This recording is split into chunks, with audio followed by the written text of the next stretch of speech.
আসসালামু আলাইকুম সবাইকে।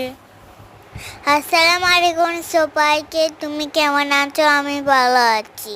আজকে আমার বানাচ্ছে চিকেন ভর্তা।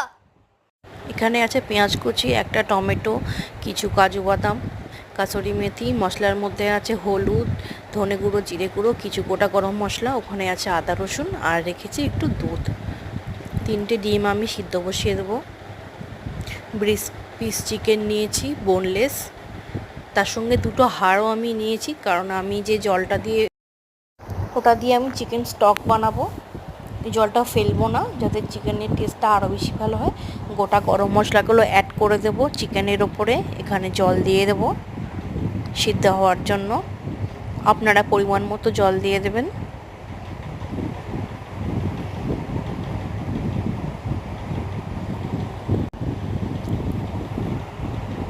দিয়ে দেব 1/2 চামচ নুন। গরম মশলা দেওয়ার কারণটা হলো চিকেনের মধ্যে যে একটা সিদ্ধ হওয়ার পর গন্ধ থাকে সেটা চলে যাবে। ঢাকা চাপা দিয়ে 10 মিনিট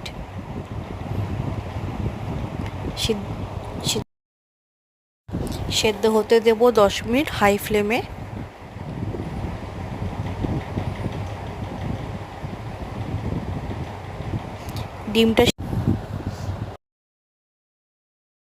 ডিমটা সেদ্ধ হয়ে গেছে, চিকেনটাও সেদ্ধ হয়ে গেছে। ডিমটা ভালোভাবে শ্রেড করে নেব।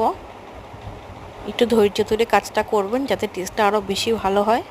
এখানে আমার মেয়ে আমাকে হেল্প করে দিচ্ছে। ঠিক এই রকম দেখতে হবে চিকেনগুলো।